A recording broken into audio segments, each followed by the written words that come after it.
the fact that we are going through a massive exercise, the first ever merger between two GCC banks, but at the same time we have to stay close to clients, serve clients, fulfill their expectations, helping them to navigate these challenging macroeconomic and geopolitical times, and so that's the biggest challenge. But I'm very happy the way we are executing on the strategy. We are making very good progress, and we are also looking forward to complete our integration in a speedier way. Were you relieved that there weren't any nasty surprises? Yes, I mean, I think that I always felt that this integration is not risky, it's complex.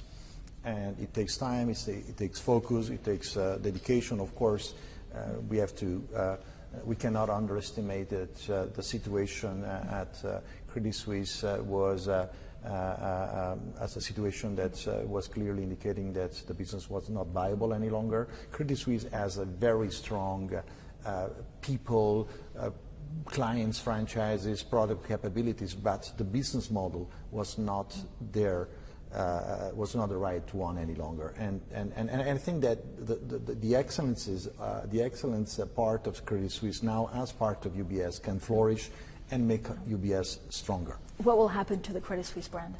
The Credit Suisse brand, outside Switzerland, we will phase it out. We may keep it for niches situation, but the brand that we will use outside Switzerland will be UBS. In Switzerland, until the end of 2024, we will keep both brands as we go through the integration of the Swiss operations. You talk about the complexities. Of course, I mean, this is a masterful job that you needed to do. How important was it to really almost get everything done or have a blueprint today so that customers, so that a lot of your also employees knew what was going to happen? Yeah, of course, we announced the transaction 5 months ago. We closed it in June. And so everybody has an expectation that we have an answer for everything. But so we made a commitment, for example, in the Swiss case, where people were waiting for our answers. We made a commitment to go deeper and really analyze every possible options. At the end of the day, we did it as fast as possible. The outcome was crystal clear. The best option is to integrate, and that will help to give at least visibility and about the future to many of our people and our clients. But although nothing will really change between now and 2024 for clients, and we're going to make it smooth for clients to be onboarded at UBS. How much political pressure are you getting? No, not a lot of political pressure. I think that's in general in Switzerland, I would say people do understand that we were asked to step in to stabilize a situation, and UBS has demonstrated through its strengths in terms of capital, business diversification, and clear strategy that could be part of the solution. So the political environment is quite supportive, also because of the fact that we have been very swift in giving back the guarantees and all the government support when not necessary.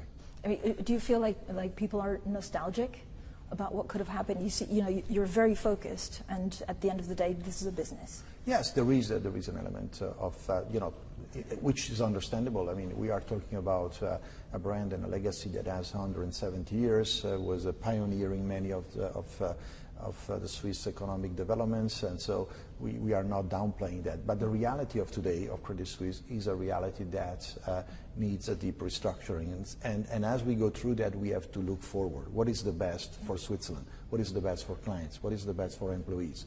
And there is no room for nostalgic considerations as we do that. Sergio, when you look at the AUMs and the NNAs, the net new flows, how much of it are actually coming from UBS? Well, I think that, first of all, I think it's very important to see that already in the second quarter at Credit Suisse, although we had April and May were still negative negative flows, in June they saw positive inflows after the closing, so a good momentum, clients coming back. At UBS, we had the best second quarter in a decade in terms of net new money, 16 billions.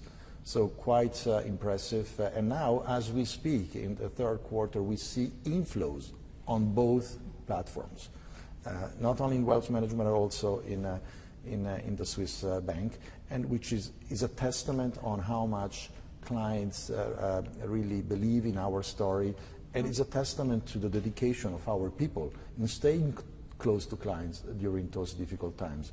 And clients are rewarding us with loyalty, and we are counting on taking back as much as possible of the 200 billions that we lost in the last few quarters. Where's that money coming from? Again, when you look at markets, it's pretty volatile, so it's pretty incredible that you have money coming in. Yeah, from other banks, or a lot of clients moved away and parked the money in other places, and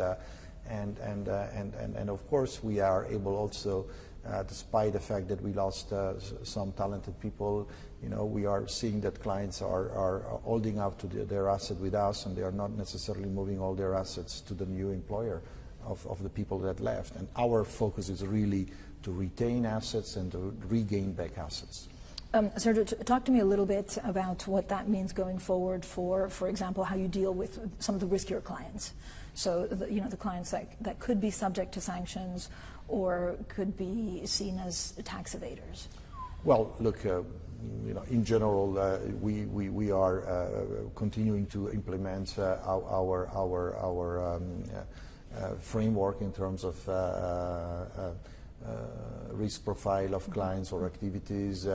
Is not dissimilar to the one of Credit Suisse. Well, people under sanctions is a completely different category of people. I mean, there is no room for people who are evading their tax liabilities. Of course, we may have discovered that somebody is arbitraging the system and escaping it, but of course, we have zero